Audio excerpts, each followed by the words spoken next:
Hello and welcome back to the From the Nosebleeds podcast. Season 3 is finally here. Season 3, episode 1. It was a long wait after season 2. Not really. It's only been a week, but I'm Thomas Pocrnic, as always, back with Thomas Coburn and producer Paolo Gismondi.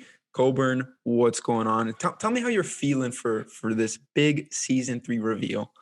Well, I guess we should say I like the new format, even though we can't see it right now. We're not actually right now. We're just in the regular Zoom call, but it really looks nice. The which way are the topics?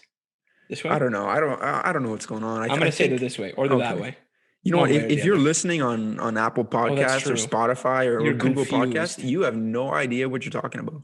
If you're listening to us on Google Podcasts, I mean, a different breed. Different breed, let me tell you. What a start. I guess we're not dedicating episodes anymore. Let's just throw that out because we're doing seasons, strictly seasons. I think you did that for one episode in season 2. Season 1, you had a bit of a run. Yeah. But yeah, season 3 is here. We got a new look. I can't even speak. We have a new look. We have some new content planned. We're super excited. And yeah, if you're not watching us on YouTube, I mean, first of all, I feel like I've somewhat got my hair in check. So better start. Much better. And you're not getting to see our beautiful faces. So yeah, I think YouTube's kind of the go-to platform. We're not being paid by YouTube to say that. But yeah. Well, the reason I was about to say, speaking of, YouTube being paid, the reason we took a week off was we had to renegotiate our contract with Spotify, Apple, YouTube. We weren't happy with the amount of money we're receiving, but we settled. Yeah. We held out, but we settled. He was really, yeah. He just didn't back down in these negotiations. Yeah. He said, we want nothing and we're not backing down from having nothing. And they gave it to us. They gave us nothing. So we're back. If I were to compare him to someone, I would say I'm Tyrann Mathieu and he's Tom Brady. Like I saw a different side of this guy that I've never seen before. It was truly something. But you know what? It's been a week. We're back. Probably the biggest thing that happened was the weekend halftime show since we did an episode. I can't really think of anything else there. There was no game. The halftime show might have been the best part of the game, if you ask some people. Me, including I am. When you say some people, you're directly talking about me. Of course, the Super Bowl happened, and as I famously said on the season 2 finale, my quote was, "The Bucs are not winning this game." I did say that, and I was very confident. And now I'm looking back at it and thinking, how could I have been so wrong? How could I not have seen this coming? Of course, the NFL wins in the end with their poster boy, Tom Brady, getting his 7th championship. It's all about Brady. And you're sick to your stomach. Something I learned about myself through this Super Bowl. And of course, I think producer Paolo will definitely vouch to this because he wasn't impressed with my antics on Twitter throughout the game. I think if the Miami Dolphins ever make the Super Bowl, I am concerned for my well-being, win or lose, because I could not handle the game on Sunday night. I couldn't take it. I think the same goes for me, but I just think it's like past the wild card round. Like it's not even the Super Bowl. Just as soon as you pass the wild card round, I'm now losing my mind. I actually don't know. I don't know what somebody would do, especially with that week off in between, especially if you go to the Super Bowl. That week off, I don't know what you do. Like, I don't know how you function. The Super Bowl to me has just become so commercialized almost. That week off, it's so long in between NFL games that it almost feels like you forget that the NFL playoffs is even going on. And then by the time you reach the Super Bowl, it's all about the commercials and the prop bets and what Gatorade color it's going to be and who's doing the halftime show. It doesn't even feel like an NFL game anymore. And it's just like, I can't even fathom the idea of the Dolphins actually playing in the Super Bowl. And I don't know if they're ever allowed to go there because I think Roger Goodell knows what I would do if the Dolphins lose the Super Bowl or even win the Super Bowl. It would not be pretty. Mayhem. So either way. Hopefully they reach there next year. Maybe we'll have Lions, Dolphins. I think so. Trey Lance versus Tua in the Super Bowl. Goff bench. That's who you're going with now. Trey Lance. I don't know. Well, who knows? It's mock draft season. Is that the next episode? Season 3, episode 2, the quarterback carousel? It could maybe. be. Well, we'll get to one quarterback at the end of this episode. I mean, we also got to do my movie reviews after at some point in this season when things get really dry in the NFL. But I guess we'll dive in to the Super Bowl and what actually happened in the game. I talked about my reactions, and I'll bring this up when I said movie reviews. I know you know this about me, and if you're a real big fan of the show, you know this about me. I am just late to watching every movie, every show ever. So I'll give you a Breaking Bad reference. And I would say if you haven't seen Breaking Bad, don't listen for spoilers. But I feel like I've seen Breaking Bad now. You were the last one. That means everyone else in the world has already seen it. Yeah. You know when Jesse is saying, how does he keep getting away with this? He's yelling at Walter. I think it's in one of the last episodes. Yeah. That's how I felt on Sunday that was Brady. Tom Brady. That's how I felt. I was crying. I was yelling at the TV. That's how I felt. Let's get into the game now. Enough about me. Well, listen, yeah, exactly. At the beginning of the week, you mentioned earlier, you said the Chiefs, no way they lose this game, or I don't know, whatever the exact quote was, but along those lines. I was on board all the way. I thought the Chiefs were going to win. And every day after that podcast, I got a little bit less confident in the Chiefs. And maybe 2 days later, I was like, this game's going to be really close. By the time the ball was about to be kicked off, I was like, Bucs are winning. I was so confident. And this is why. I'll explain it quickly. That spread, the fact that the Chiefs were -3, that was Vegas. Vegas knew. All the money was on the Chiefs. Everybody thought it's too easy. They'll win by a field goal. And what's the famous saying? Vegas always wins. Vegas always wins. Vegas always wins. That blue Gatorade just crushed you. That really crushed me. I thought orange was the lock of the century, and Vegas wins once again.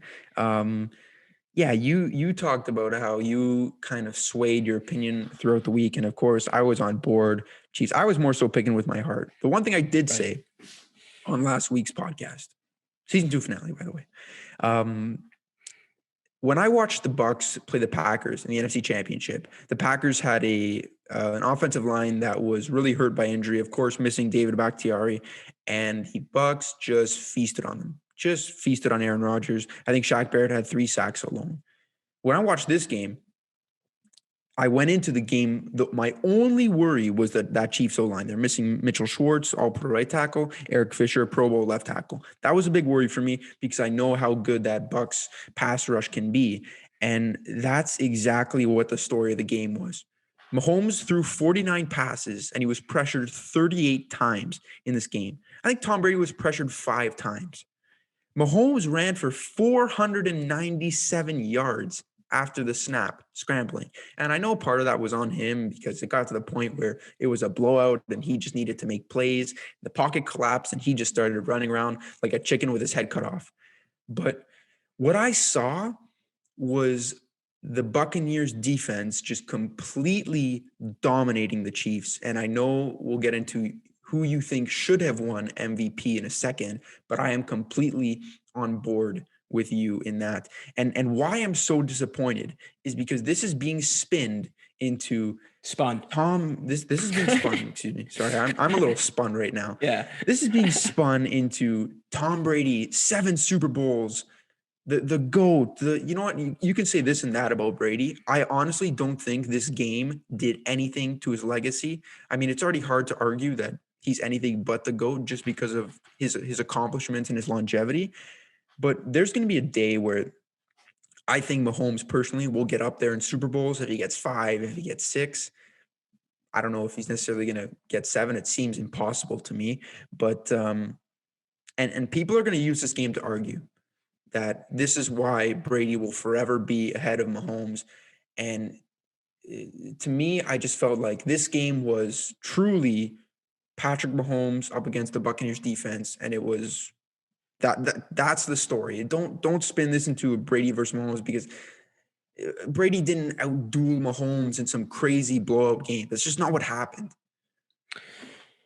Yeah, the story of the game to me is along the lines of what you said, but just a little bit different here. I think the real story is, well, a couple. Todd Bowles, fantastic job. Dared the Chiefs to run the ball. And I think that's where the real story is. The Chiefs offense just was unwilling to adapt. You saw them run the ball successfully right at the start of the second half, and then they just They went away from it. It's like that's the only way you're going to move the ball right now is by running it. You got to get Allaire going. They just chose not to. They kept trying to take deep shots. It's like at a certain point, it's just not working. If it's worked the whole year, who cares? If it's not working now, you gotta change something. You can't move the ball. Mahomes is running for his life. They didn't want to run the ball. I can't imagine what it's like to be a Chiefs fan. Like that game had to be so frustrating because it seemed to just be kind of stubbornness by Andy Reid, Bieniemy, whoever, that whole offensive staff. And Todd Bowles said, "You guys want to keep throwing the ball deep? Fine by me. You can't. Our pass rush is too good right now, and we'll let you guys run." And they just didn't run the ball. It really was a great game plan by Todd Bowles and the entire Buccaneers defense. Like, it was a true team effort by the Buccaneers, and they were the better team, flat out, plain and simple. When a defense plays like that, it's hard to lose a football game. This is 2 years in a row now that the Chiefs have gone into the Super Bowl, and they looked a little bit unprepared. I don't know if you want to point fingers at Andy Reid, at Eric Bieniemy, but like, a lot of people forget Mahomes in the Super Bowl last year for 3 quarters and 10 minutes didn't look too hot there. And once again, it was almost like, I obviously watch a lot of Chiefs football all year just because they're such an entertaining team to watch. And to me, no matter what, when Mahomes has a ball in his hands, there's never a doubt. There's never any worry. I never hold my breath when he throws a pass. And it's almost like from the very first possession, I compared it to watching Tua almost. Obviously, I watched Tua all year. I'm a Dolphins fan, but I was nervous when Mahomes had the ball in his hands. It was like when he released that, I didn't know if it was going to be an interception or if the receiver was even open. And they completely neutralized Tyreek Hill. He was non-existent. Levante David stuck to Travis Kelce like glue. Of course, if you just look at the stat line, Kelce and Hill ended up having decent days. Especially Kelce had a pretty big day. Yeah. But that was mostly yards in garbage time when the Bucs were playing prevent defense. They completely shut down the Chiefs, and it was truly eye-opening. And one thing I'd like to point out is that I mean, it's easy to say now that you kind of saw this coming with the Chiefs, but the way they played this season, and it started from maybe week 2, I think, against the Chargers, they've let teams hang around, and they've relied so much on Mahomes' magic, and eventually it came back to bite them. And I guess they sort of did that now. They just thought, hey, Patrick, you're going to have to win us this game against this great defense. With this week, you're not getting a lot of help. And you know what? It caught up to them. And Bucs are Super Bowl champs. There you go. Exactly. Brady gets another one. But one more thing on the Chiefs, and you kind of just went over it, but you said they relied on the Mahomes magic. I would almost just say the team's magic. I've never really seen a team kind of just, we're down 10. They still have that confidence, that swagger. We're coming back. We're winning. It doesn't matter. You saw it against the Bills. The Bills got out 9-0, I guess, because they missed the extra point. And it was almost like, who cares? Let's just start playing. When they were losing, I think it was 14-6, it felt different. Yeah. It really felt different. It just kind of, you could feel the tension and just kind of this sense of panic that I didn't even really see against the Niners last year. They still kind of seemed calm, whatever. And going into it, the more experienced team was the Chiefs. Yes, the Bucs have Brady, and I think most people kind of undervalued his experience. It kind of felt like it just spread throughout the team. The Bucs were the calmer team. Tyrann Mathieu, I don't even know what that was. He's just losing his mind. They fell apart. They really fell apart almost from the start of the game, and I still thought they had a chance because I'm never going to count them out, but in the end, they really never had a chance.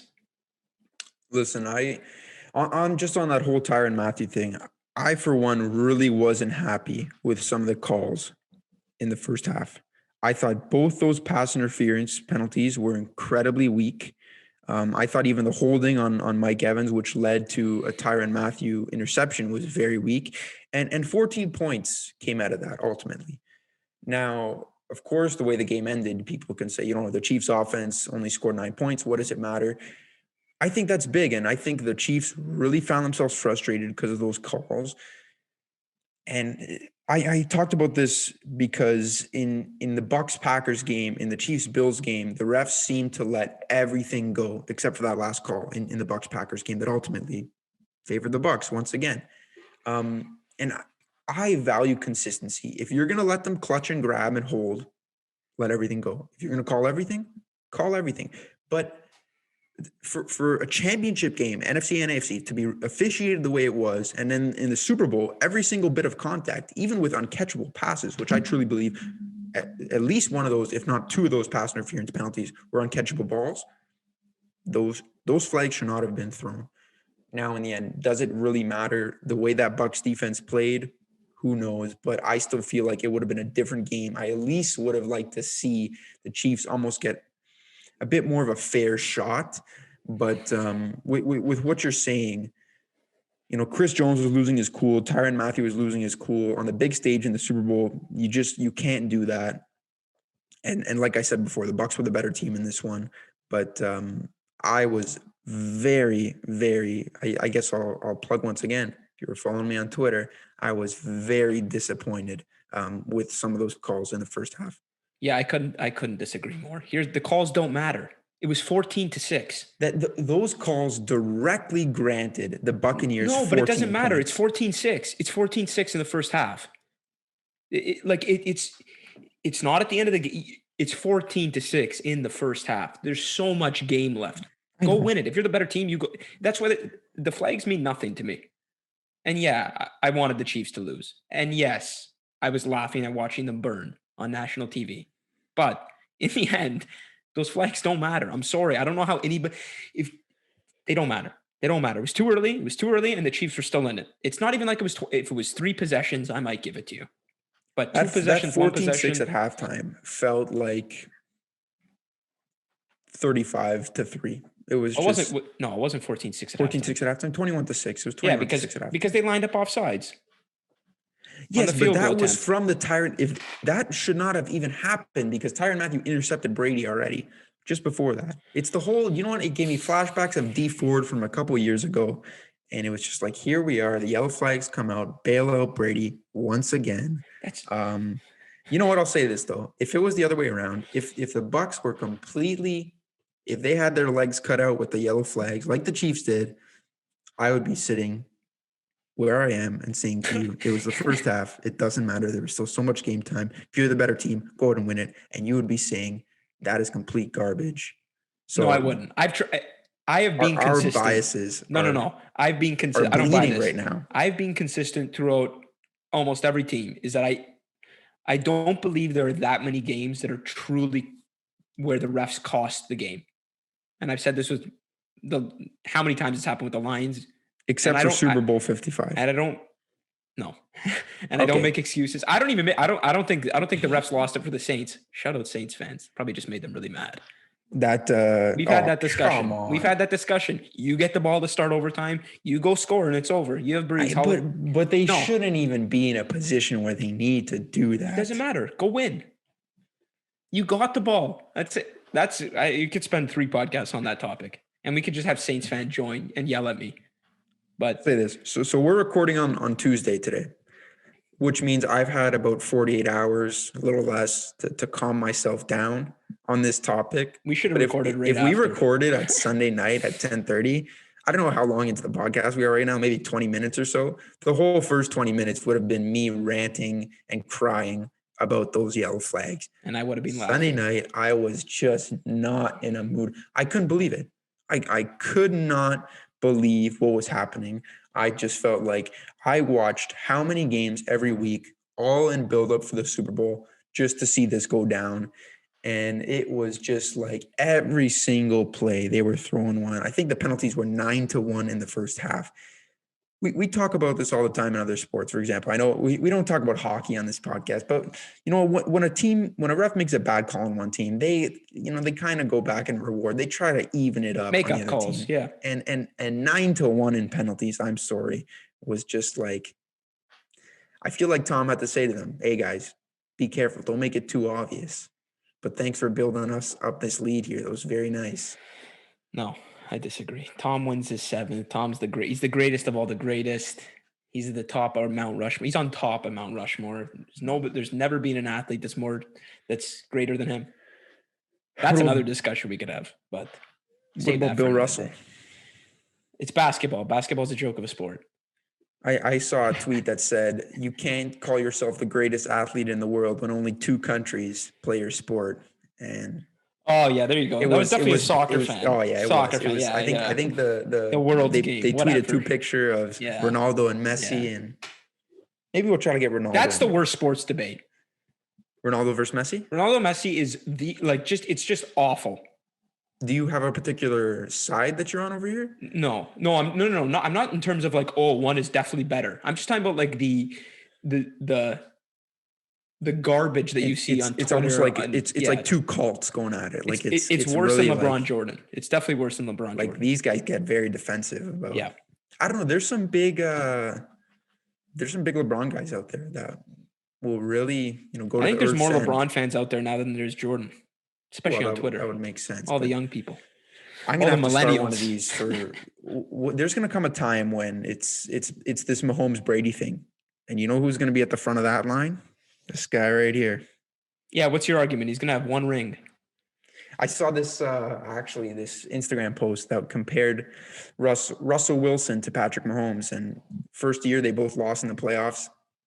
Second year they won the Super Bowl, and their third year they lost to Brady in the Super Bowl. So their first 3 years as starters have kind of been they've just been parallel, very, very similar. Russell Wilson is not Patrick Mahomes. You can't use that little coincidence to say that Patrick Mahomes is going to go for the rest of his career just limited by a lack of offensive line help and weapons and this and that and that. They're different players. All that needs to happen now is Tyreek Hill needs to get picked off on a slant from the 1-yard line in a Super Bowl. And then they have the same career. That's it. I mean, that actually would have had to happen this year. But it's what I will say quickly before we completely move on here about Mahomes.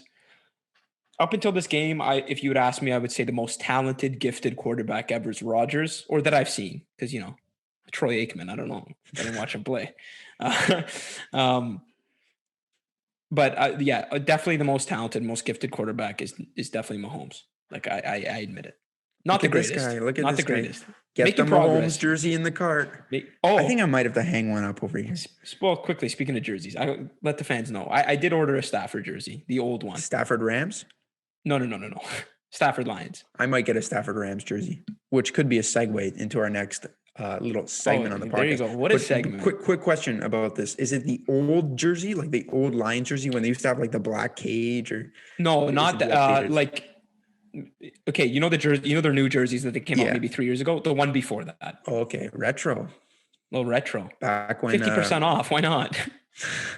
Not and a I have the bad kids. deal. I have the only one I have is kids, so I can't be wearing that. It doesn't fit. Yeah, that's embarrassing. Come on. Yeah, grow up. Shouldn't have said that on the podcast. I shouldn't even said that. I didn't grow up. Now you got Holiday and Stafford. There you go. All right. To conclude, before we move on, the Super Bowl was fixed, and the refs got Brady his 7th Super Bowl. On to the next topic. Okay. Naturally for us, as we love to overreact and to look ahead into stuff that we have no control over yet. Super Bowl 56. The odds were released yesterday as to who will come out on top for next year's Super Bowl. The Chiefs are the favorites, no surprise. I think the Packers are second and the Bucs are third. But I think we want to look a little bit deeper into that, and instead of just picking our Super Bowl for next season. I want to know from you some of the best value bets, the teams that, maybe aren't the highest up on the list, but you thought maybe they're a dark horse here. Maybe they have a shot. Okay. Well, first of all, I got it right last year. This time last year, I picked the Buccaneers to win the Super Bowl with Jameis Winston. It still happened. He just wasn't on the team. By that, you know what you have to do, right? You got to pick the Saints. Oh, can you imagine? I can see it happening. Dethrones Brady and the Bucs, his whole team. Oh my gosh, what a storybook ending. All right, best value. I have it up in front of me here. I don't know what we really consider value. Like the Buccaneers are plus 1,100. Is that value? I mean, considering the guys that I got are plus 1,200 and plus 1,400, I'd say the Bucs are a pretty good value, actually. Okay. Well, okay. I guess I'll say my first pick for best value is probably the Browns. So they're plus 2,200, and I see the Ravens and the Steelers taking a step back. I think the Browns could Even win the the Ravens. division next year. Yeah. I Interesting. think you might see. I think it could be a disaster season for Lamar. I'm calling it disastrous. Thomas Calling Coburn, it right now. February 9th, 12:09 p.m. Disaster season for Lamar. Let's see. Let's see what happens. They're going to Take go that. 15-1. And he's going to win the MVP. Clip it. Yeah. 22. So I think they have a good chance to win the division. So then after they that, have you a just good- got to bet against every other team they play against. Well, okay, they Just win gotta the hedge it. division, and then really, if you're picking a team in the AFC, it's here. Can they beat the Chiefs? I think the Browns have the team to beat the Chiefs. Ground and pound team. They'll have Odell back, so maybe they'll lose a couple more games actually because Odell's on the team. No, they have the run game and the defense to beat the Chiefs. They match up well with the Chiefs. I do believe that. I think the Chiefs probably still beat them, but in terms of best value, I like the Browns 2,200. So I actually like the Colts at plus 2,800. But and the reason, this is a bit of a risk. You got to get on them now Before the because quarterback they're going to get lands. a quarterback, and I don't know who it's going to be. Maybe Carson Wentz, and we're going to get into that later. But it could very well be Jacoby Brissett, and in that case, I wouldn't take plus 4,000. So this is a bit of a risk. But we've seen the Colts; they have a loaded roster. All they're missing is a quarterback, which obviously is a pretty big hole to fill. But I like them on the O-line. I like Frank Reich. I think he's a great coach. The defense has a lot of young studs. Darius Leonard is the Devin White of the AFC, going to be the best linebacker for the next 10 years. So I think the Colts have all the tools to succeed. Speak in their division, I think Tennessee might finally take a step back. At some time, they're going to figure out that giving Derrick Henry the ball 40 times a game, you just can't sustain that. And I don't know how much Arthur Smith too. Of course, they're that mastermind calling those halfback dives up the middle there. And you know what, Ryan Tannehill's been a great story, but I just think there's so many great quarterbacks in the AFC now that maybe he's going to start to sort of drag behind a little bit. So I think it's a winnable division for the Colts, and great roster. If they get a good quarterback, I think they can rival the best of the best in the AFC. So similar to what you just said in terms of get on them before they get a quarterback, the 49ers at plus 1,400. I still think, I don't think Garoppolo is going to be the quarterback, and I see long shot, maybe they do get Watson, but I think the 49ers might be a team here that trades up and gets a quarterback in the draft.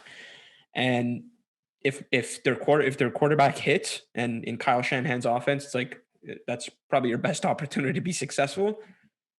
I like their odds. Tough division, obviously, but the odds make it worth it.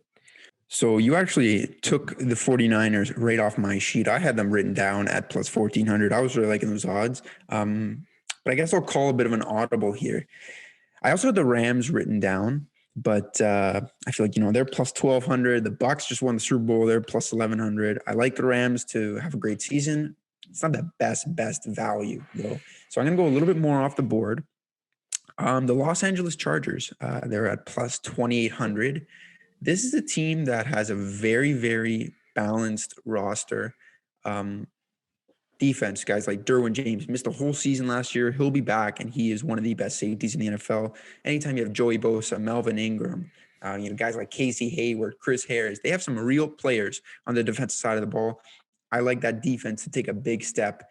And Justin Herbert, we've seen in the past quarterbacks in year 2 get even better. If he gets even better than what he did in his rookie season, watch out, NFL. He has some really nice weapons around him. Keenan Allen, Mike Williams, hopefully Austin Eckler's healthy next year.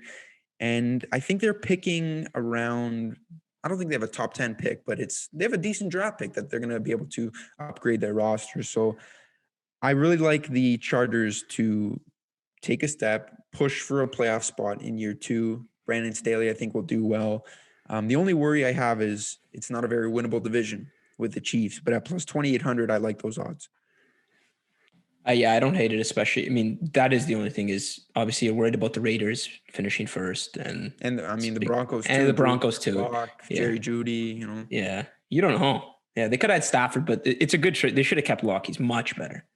I think the final team I'll say, I'll give you one big long shot at plus 5,000, and they are the team that I am. Like, I think they're going to be really good this year. And Can I know I you're guess going to who be it is? like, yeah, go for it. Is it a Washington football team? No, Okay, I'll give me one more guess. We'll go with Chicago Bears. no. The team is the Okay. Atlanta Falcons. I know you guessed that earlier when we were talking about this. I just said no to lie to you. Wow. Here's Thanks. why. Arthur Smith looked Corey Davis and AJ Brown. Now you have Calvin Ridley and Julio Jones. I think that offense is going to just be unreal this season. At obviously plus 5,000, that's crazy value. So you can't hate that. And listen, I think the Saints take a step back. Panthers, not there. I mean, if they get Deshaun Watson, that changes everything, but not there yet. So I think the Falcons could challenge the Bucs for the division next year. I wouldn't be super surprised if they even won the division. And then at those odds, if you get into the playoffs, like that's all you can ask for.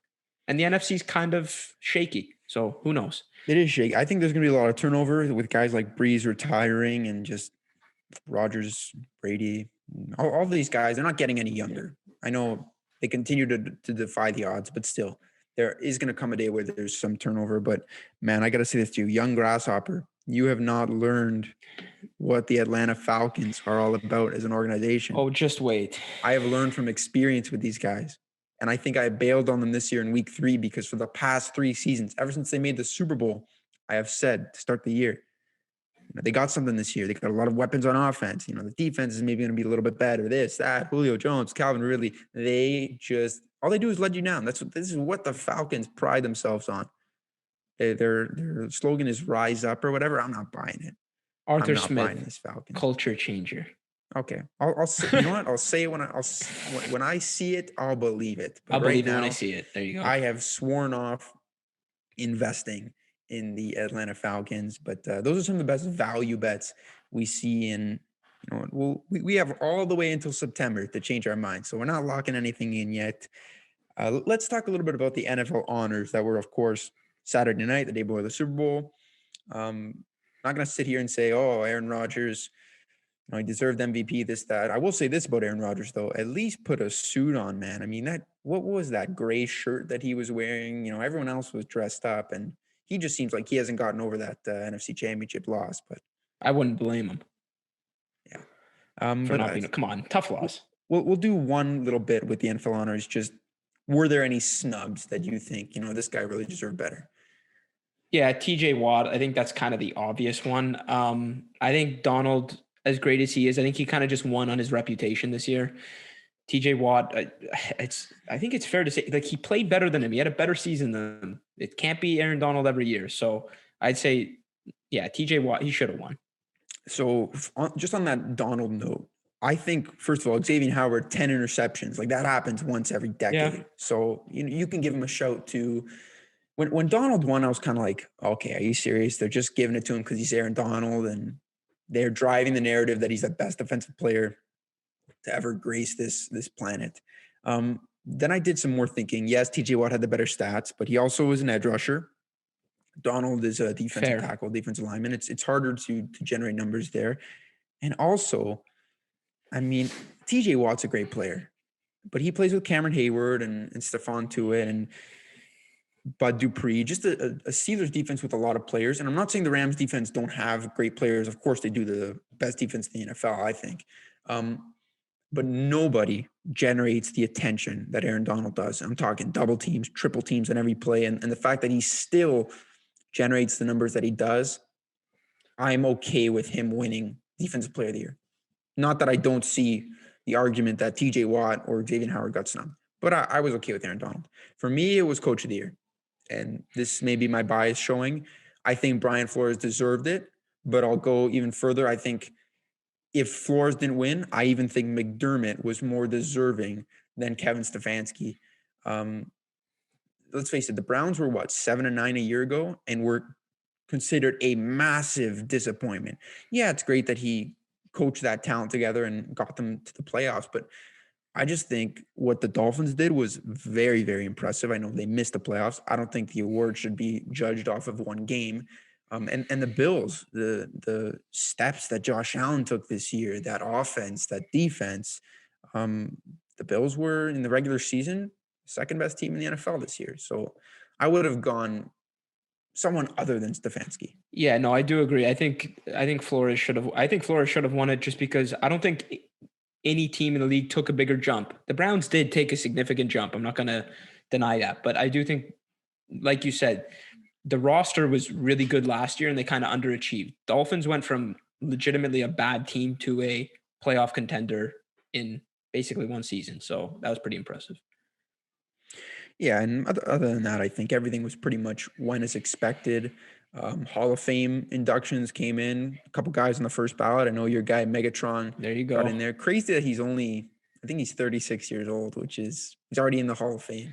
It's kind of sad that he could have still been even playing. Some of the wide receivers like to play that late. Brady was drafted, or he was drafted after Brady retired and got in the Hall of Fame before Brady was done his career, which is kind of like Brady's still winning Super Bowls. Brady's still winning Super Bowls. He's just the greatest, Brady. Wow. Yeah, listen, I wanted to talk about the Hall of Fame because I need to share my view on the Hall of Fame. The Hall of Fame, I personally think, and this goes for every sport, but I think the Hall of Fame should be like, if you're not a first ballot Hall of Famer, you're not a Hall of Famer. I think that's how I don't think that I don't think you should have to let players into the Hall of Fame every year. You should be on the committee in the MLB voting nobody into the Hall of Fame. I get it. There are certain players that are just above and beyond and that deserve to be recognized. But I think it's just about the history of the game, and that there's guys like, for example, Reggie Wayne, wide receiver from the Colts. Was there ever a time in his career where he was the Calvin Johnson, where he was just must-see TV, getting triple teamed? Just no. But for a very long time, he was a top 5, top end receiver, elite player, and I believe that that deserves to be rewarded. Now, there's guys like Eli Manning where the situation gets very, very tricky because he's going to get Super Bowls. He's going to get in. He will get in. Yeah. And that's when people make the argument. There's the Hall of Fame and there's the Hall of just very good. And Eli Manning was a good quarterback, but he had some years where he wasn't that great. And he had some years where he beat Tom Brady and the Patriots and what would have been considered the greatest team of all time. So, yes, I understand there's some gray areas and you don't want to let players in that aren't worthy. I don't know. I still think there's some good players. Like every year, I feel like the guys that get in are deserving. There's a lot of good players in the NFL. For sure. I think the kind of whole format should be changed, which it should which you can't now, because then you'd have to like go back and see who's being inducted. But you made the joke about you should be on the baseball committee. Aside from the whole steroid thing where Barry Bonds and like Pete Rose, like I think they should be in the Hall of Fame. But what's the most prestigious Hall of Fame in all of sports? It's baseball's. Baseball, that by far is it's a bigger honor to make it to the Baseball Hall of Fame than it is any sport. And that's what I think. Obviously, making it to the Hall of Fame in any sport is very special. But I think it's just baseball in a way. I think they do kind of have it right, where it's really tough to get in. I can't speak to anything on baseball. I'm just like you said, you're a filthy college football casual. Baseball casual. I know very, very little about the MLB and just anything. If we started a From the Nosebleeds baseball podcast, count me out. I'm not ready for that. Quickly before we go talk about the Hall of Fame, let's talk about another future Hall of Fame quarterback, Carson Wentz. Absolutely, first ballot. He's rumored to be on the move. He could get traded in the next 5 minutes while we are recording this. Who knows? It's set to happen any day now. But I think what's more interesting is that the Eagles are actually asking for a Matthew Stafford type trade package, which I may add to that. I am on the side of believing that the Lions, only got 2 first-round picks for Stafford because they took over Goff's contract. So absolutely. I can't see a scenario in which Carson Wentz warrants 2 first-round draft picks. I don't know where this is coming from. A Matthew Stafford trade package for Wentz is more ridiculous than the rumor about Russell Wilson getting traded. Like I don't know what I mean, listen, if they get that, hats off. I don't have a hat on, but hats off. That's the steal of the century. If there's a team, I don't think he warrants one first round pick. If I'm being honest, he has looked horrible. I mean, yes, he's a quarterback. Maybe. I mean, okay, fine. If it's a first round pick, that's all you get. It's just because of the potential upside. Like if you give a first round pick for Wentz, it's like you're betting on him to get back to where he was. Because you can say it was only one bad season. So you know what? Maybe a change of scenery will really help him. He was a second overall pick. He's still young. But the contract hurts because if he doesn't, then that contract is just terrible. But I think in a good situation, he can be a productive player. But the fact that the Bears are listening on 2 first round picks, like Watson is set to go for 3 to 4. And I think just because of all the people interested, it would end up being 4. But I'd eat the 4 first round picks for Watson, even though that's a crazy amount, rather than giving 2 for Wentz, because I don't know. I feel like this is my feeling on it. If Wentz goes to the Colts, I feel he succeeds. Absolutely. If he goes to the Bears, just because there's just been so much bad with Chicago Bears and quarterbacks as of late that I'm just going to be like, okay, it's what's going to change here. As a Lions fan, I hope he goes to the Bears. I think that, and give up 2 first round picks, maybe 2 first rounders, Khalil Mack. Who else? I don't know. Maybe throwing Tariq Cohen in there. Just because. Yeah, exactly. Why not leave Wentz with no weapons and on the Bears? It'll be fantastic. Yeah, no. But like you said, if he goes to the Colts, I could literally see them winning a Super Bowl, being in that AFC Championship, like right in the conversation. I truly believe that Wentz with Frank Reich and that offensive line are good enough to potentially win a Super Bowl. But I don't know. And if the Bears trade 2 first round picks for Wentz, that means Watson's now worth like 6 first rounders. Yeah. So the Texans are like, they're just crossing their fingers. They're like, yeah, trade Wentz for 2 firsts. Now we can ask for 6. Those Texans are really standing their ground on Watson. They do not want to deal him. Which to a certain point you have to respect. Yeah. I got to respect. Please sit on the bench. I'll pay you, but you're not leaving. There's a certain just kind of fair enough here that, okay, you're not trading me. I mean, he didn't even sign that contract. It hasn't even been a year. Hasn't even been 6 months since he signed that contract. So it's just crazy how much can change in so little time. But Wentz, I feel like by next week, by season 3, episode 2, Carson Wentz is in different colors. I guess we'll do some predictions here. I want him to go to the Colts, even though not like as a neutral football fan, I think Colts is the most interesting. It's the best, but I think he ends up with the Chicago Bears. Yeah, I think it's the most Bears move ever here to trade for him. So I think he ends up with the Bears. But please go to the Colts, make that deal. Unless Andrew Luck's coming back, who knows? Oh, that would be the return. The return of Andrew Luck. The best part about the Andrew Luck conversation is that every single year there's thousands and thousands of people debating, will Andrew Luck come back? How can Andrew Luck help this Colts team? Is there a chance? And Andrew Luck doesn't even know that this is going on. No. He's just sitting there on his flip phone, looking after his family, watching. Do you think Andrew Luck knows who won the Super Bowl? Yeah, he does. You know why? I think because this is the plan. He's gonna rest till he's 44. He's gonna come back, and he's gonna be the oldest. He's gonna be the oldest. Yeah, he's gonna start the GOAT conversation. That's a good idea. Yeah, he's gonna three-peat, 44, 45, 46, 3 in a row. Okay, so I agree with you. I think Andrew Luck knows who won the Super Bowl, but I feel like he found out who was playing in the Super Bowl at 6:31 p.m. Eastern time on Sunday. Awesome. Tom like he playing. turned it on, and he's like, oh, Tom. Yeah. And he's like, oh, that Patrick guy. He's getting pretty good. Like, Andrew Luck, we got to get him on the show. I was about to say, you should come on the podcast. You think he has Zoom? He doesn't know what Zoom Skype. is. He has Skype. He has Skype. He for sure has Skype. He is. Okay, big Skype guy. Next episode, we're transferring over to Skype. Yep. Get Andrew Luck on the show. I think that's going to do it all for today's show. Pretty successful season 3 premiere, if you ask me. Not that I'm biased or anything, but super excited to keep going with this thing.